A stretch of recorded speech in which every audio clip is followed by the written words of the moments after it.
Assalamualaikum dan selamat sejahtera murid-murid. Okey, hari ni kita akan mempelajari subjek matematik. Okey.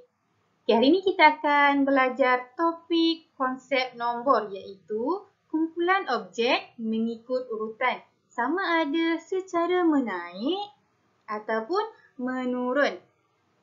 Okey, mari kita tengok kumpulan objek mengikut urutan. Okey, untuk kumpulan objek mengikut urutan ni terbagi kepada 3 bahagian.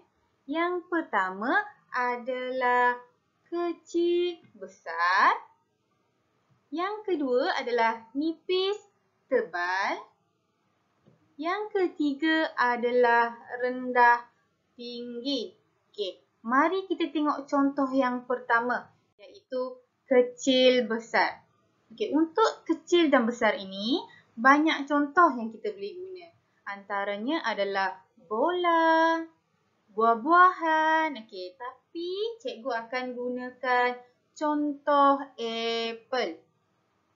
Okey, mari kita tengok susunan objek kecil ke besar mengikut urutan ataupun secara menaik. Okey, untuk susunan objek kecil ke besar, kita perlu pastikan buah apple yang paling kecil berada paling hadapan dan diikuti dengan apple yang bersaiz sederhana dan diakhiri dengan buah apple yang paling besar. Okey, ini adalah untuk urutan secara menaik ataupun dari kecil ke besar. Mari kita tengok susunan objek besar ke kecil mengikut urutan, okey, ataupun secara menurun. Untuk susunan objek besar ke kecil, kita perlu pastikan buah apple yang paling besar berada paling hadapan dan diikuti dengan buah apple bersaiz sederhana dan diakhiri dengan buah apple yang paling kecil. Okey, ini adalah susunan objek dari besar ke kecil ataupun secara menurun. Okey, mari kita tengok contoh seterusnya iaitu nipis tebal. Untuk nipis tebal ni cikgu gunakan contoh buku lah. Contoh yang paling senang, yang paling dekat dengan murid-murid, yang selalu murid-murid bawa pergi sekolah, kita bawa buku. Okey, dekat cikgu ni ada 2 jenis buku. Okey, ini buku tebal, ini buku nipis. Ini buku tebal, ini buku nipis.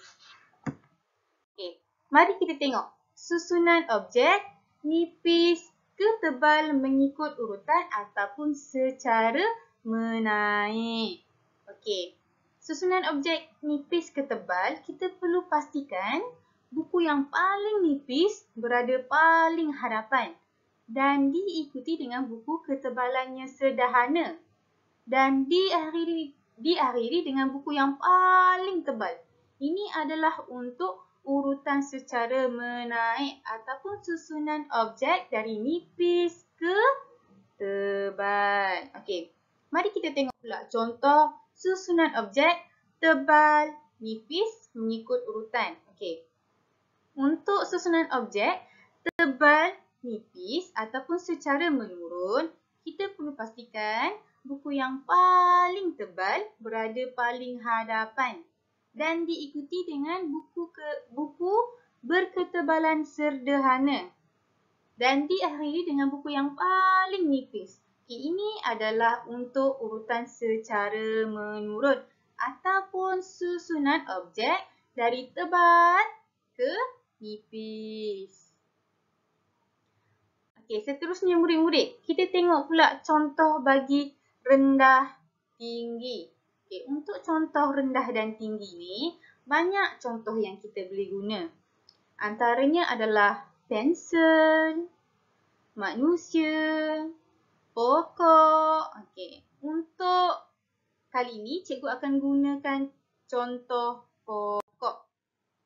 Okey, mari kita tengok susunan objek rendah tinggi mengikut urutan ataupun secara menaik.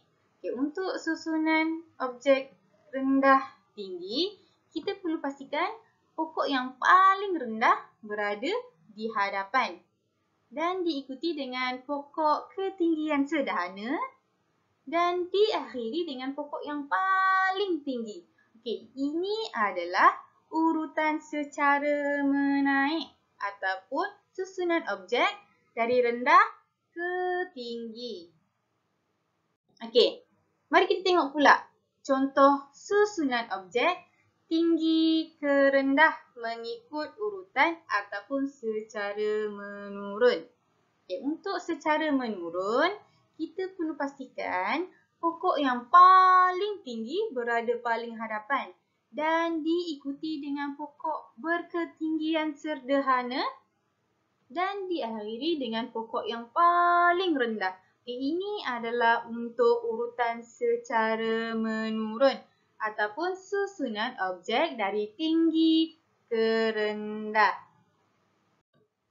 Okey murid-murid, sampai di sini sahaja pembelajaran kita pada hari ini mengenai topik susunan objek mengikut kumpulan di mana terbahagi kepada 3 bahagian. Yang pertama, ingat balik. Yang pertama apa? Kecil, besar. Okey, yang kedua apa? Nipis, tebal. Dan yang ketiga adalah rendah, tinggi. Okey, murid-murid, cikgu harap murid-murid dapat memperolehi isi pembelajaran pada hari ini dan murid-murid boleh laksanakan lembaran kerja yang telah disediakan. Sekian, terima kasih.